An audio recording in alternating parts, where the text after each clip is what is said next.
Went to Bronny in the first quarter instead of Shake or Cam. Why did you want to see a look at him there? Yeah, just felt like on a back-to-back, just him giving us energy, I think, was the goal. I maybe put him in a tough spot, flying up yesterday and, nationally televised game and Philly, all that stuff. It's, he didn't play well, but he's been playing great, in the Stay Ready games, and he's been playing great. On the night of November 16, 2025, the Los Angeles Lakers were on the road in Milwaukee playing against the Bucks. Everything was going smoothly for the Lakers. They were handling their business, playing clean basketball, and on their way to a comfortable 119-95 victory that moved their record to 10 wins and 4 losses on the season. It was supposed to be one of those nights where everything goes according to plan, where a good team beats a weaker team and everybody moves on. But that is not what happened. That is not what people were talking about the next morning. What people were talking about the next morning was a moment that happened on the Lakers sideline that got caught on broadcast microphones and spread across every single platform on the internet before the final buzzer even sounded. JJ Redick, the head coach of the Los Angeles Lakers, stood on that sideline and yelled at Bronny James at full volume in front of 17,000 fans inside Pfizer Forum, in front of every camera pointed at the Lakers bench, and in front of a nationally televised audience. And the words that came out of his mouth were simple, direct, and impossible to ignore. He told Bronny that he had to shoot the ball. The whole basketball world heard it, and from that moment forward, nothing has been quiet. To really understand why that moment hit so hard, you have to understand what was happening on the floor before Redick said what he said. This was not just any game for Bronny James. This was his first NBA start of the 2025 to 2026 season. It was only the second career start of his entire professional life. JJ Redick made the decision to put Bronny in the starting lineup, which on its own made this a night worth paying attention to. But what Bronny did once the game started, or more accurately, what he chose not to do, is what turned a routine blowout win into something that the basketball world is still talking about. Luka Doncic, who at that point in the season was leading the entire NBA in scoring and was arguably the most dangerous playmaker in professional basketball, was actively creating open looks for Bronny all throughout the first quarter. Luka was getting doubled and tripled, and instead of forcing tough shots, he was kicking the ball out to Bronny, who was standing in the corner with space, or on the wing with room, or in position where any other guard in the NBA would have pulled the trigger without a second thought. Bronny passed up those shots, every single one of them. He hesitated, he looked at the basket, he looked at the defense, and he chose to pass the ball back rather than shoot it. Luka threw his arms up in frustration on one of those possessions, and JJ Redick, watching from the sideline, reached the end of his patience. Well, I think not taking for granted and just, being in the moment of us being on the floor once again. That's 2 games back to back, playing meaningful minutes and him also making another play. Obviously they was making a run in that second quarter, and they did make a run in that second quarter. But just for me, I just always made the right play. I got doubled, and he was able to make fake the pass to the corner and then knock down the 3. So definitely a cool moment, for us and also for our family. What came next is what everybody saw. Redick yelled from the sideline loud enough for the microphones to catch every word. He told Bronny he had to shoot the ball, not in a timeout huddle, not in a private moment in the locker room, not in a quiet conversation during a break in play. He said it out loud, on the sideline, in a nationally broadcasted road game, in front of everybody. After that moment, Redick pulled Bronny off the floor after roughly 4 minutes of first-half action and did not bring him back until garbage time in the blowout. Bronny finished that game with 10 total minutes, 0 points, 0 for 2 from the field, 1 rebound, 1 assist, and 1 steal. The box score was not the issue. Missed shots are part of basketball. Players miss shots every night. The issue was that Bronny did not shoot at all when he had wide-open looks. That is a completely different problem. You do not lose your starting spot because of missed shots. You lose it because your head coach watched you pass up multiple open opportunities that your best teammate specifically created for you, and he made the decision that you were not doing the one thing he needed you to do in that moment. Now, here's something very important that needs to be said about JJ Redick and the way he coaches. The moment on the Milwaukee sideline was not Redick picking on Bronny. It was not a coach singling out the youngest and least experienced player on the roster. Reports confirmed that Redick had directed that exact same kind of energy at LeBron James himself during games. He had yelled at LeBron for shot clock violations. He had called him out for defensive breakdowns. He applied the same standard to the 41-year-old all-time leading scorer in NBA history that he applied to the second-year guard still figuring out his identity.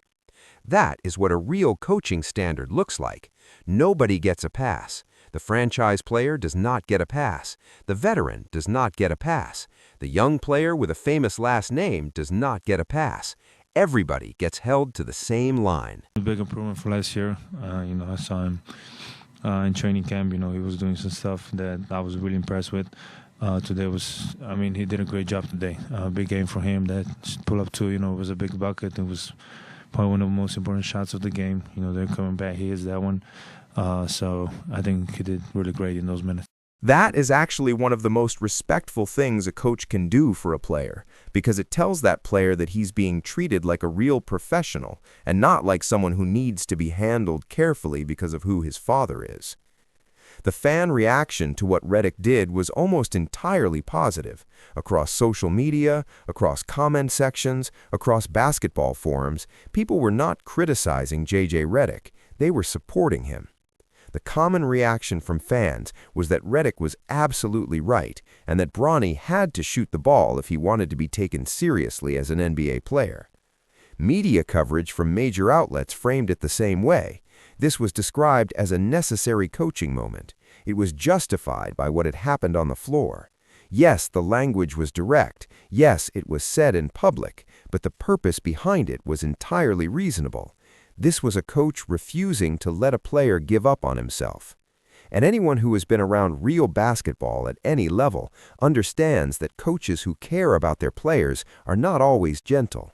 Sometimes the loudest voice in the room is the one that reaches you when nothing else does.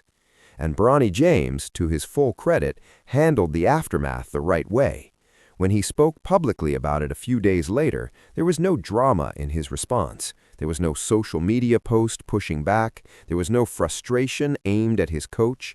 He said simply that he was focusing on getting better off the ball, that he and JJ Redick had talked about how all the ball handlers on the team need him to be effective off the ball, and that he was working on having the right mindset to shoot the ball when those open looks come. He said he needed to shoot when he had the shot and make the pass when the defender stepped in front of him. That is a mature answer. That is the answer of someone who absorbed the message, processed it honestly, and decided to get to work. And then he went down to the G League and backed those words up. In one of his next appearances with the South Bay Lakers after that viral moment, Bronny put up 15 points on 5 for 10 shooting with 8 assists, 4 rebounds, and 3 steals. He took what he had been told and he applied it directly. That response right there tells you something real about who Bronny James is as a person. Now let us talk about LeBron James and how he reacted to all of this, because his response was not what a lot of people expected. That and, playing against each other. Last time I played him one-on-one, I don't know if this story just came out, but he broke a backboard at our house in Miami. Yeah, it was, yeah. There you go. You hear that a coach publicly yelled at a player on a nationally broadcasted game in front of 17,000 fans, and that player is your son. The natural assumption from the outside is that a father is going to have something to say about it. People expected tension. People expected LeBron to address it in a way that showed at least some friction between him and his head coach, but that is not what happened. About 10 to 11 days after the viral sideline moment, LeBron appeared on the Mind the Game podcast with Steve Nash and spoke about JJ Redick's coaching approach, and what came out was a full endorsement. LeBron compared Redick directly to Coach K, one of the most respected coaches in the history of the sport. He said there was no sugarcoating with Coach K, that he told you exactly how he felt when you were not doing it right, and that it came from a place that was stern but loving at the same time. He said Redick operated the same way. He said Redick was right to the point, that there was no sugarcoating, that when Redick saw possessions or things that were not up to the team's standard, he was going to show his reaction, and that was something LeBron respected. And then LeBron said the most important line of the entire conversation. He said, "It is not about how someone says something to you, it is about how you accept it." Read that line again. The father of the player who got yelled at on national television said that what matters is not how the coach says it, but how the player accepts it. That is not a father who is upset. That is not a father who stormed into the coaching offices demanding an explanation. That is a man who understands exactly what his son needs to go through in order to grow, and who respects the coach enough to let that process happen without interference. LeBron stepped back. He let the coaching do its work. He let Bronny walk through the fire on his own, and that tells you a lot about where their relationship with Redick stands. LeBron has said many times that Redick bleeds the game and breathes it every single day. Their connection goes back years before Redick ever picked up a coaching clipboard, built through long conversations about basketball on their shared podcast. LeBron trusted Redick the coach because he already knew Redick the person. And because of that trust, he was able to let this moment be what it needed to be without turning it into something bigger. But the sideline moment between Redick and Bronny is just one chapter of a much larger story. To fully understand why every camera on the planet is pointed at Bronny James every time he steps on an NBA floor, you have to go back to June 26, 2024, and the NBA draft. With the 55th overall pick, the Los Angeles Lakers selected Bronny James. Now, the 55th pick in any NBA draft is a late second-round selection. These picks are typically used on players who have a small chance of sticking in the league, and the contracts that come with them are usually short, team-friendly deals that give organizations the option to walk away at any time. That is how second-round picks work. That is how the league has always handled them. But the Lakers did not do it that way. The Lakers signed Bronny to a 4-year guaranteed contract worth $7.9 million. A guaranteed 4-year deal for a 55th overall pick with no professional track record. That does not happen in a normal situation. That is not a basketball decision. That is a decision made by an organization that understood the bigger picture and chose to make sure Bronny James was not going anywhere. Before the draft, Bronny had played 1 season at USC. He averaged 4.8 points, 2.8 rebounds, and 2.1 assists per game on 36.6% shooting. He had also dealt with a serious heart condition that required surgery and significantly limited his development during that college year. Most draft analysts at the time projected him as a late second-round pick at best, with some taking him completely off their draft boards. The basketball resume was thin, but the business case for the Lakers making that pick was not thin at all. LeBron had been saying publicly for years that he wanted to play with his son in the NBA. He had said on record that Bronny was already better than some players in the league before Bronny had even been drafted. He had made it clear through the people around him that any team drafting Bronny would be a team he would look at seriously when thinking about his own future as a free agent. His agent, Rich Paul, reportedly reached out to teams to signal that Bronny preferred the Lakers or the Phoenix Suns. The Lakers' general manager, Rob Pelinka, called the pick magical. He used the word magical to describe the 55th overall pick in an NBA draft. Think about that. Now, an ESPN report from early 2026 claimed that LeBron never directly asked the Lakers to draft Bronny, and that the organization made the decision on its own because they believed in the player and wanted to keep their franchise star happy. That might be technically accurate, but you do not need someone to hand you a written request when the message has been delivered clearly over the course of multiple years in public. The Lakers knew what they were doing. The situation was leveraged, and everybody in the league understood it. Bronny and LeBron went on to become the first father and son pair in NBA history to play on the same team. That moment was historic and real.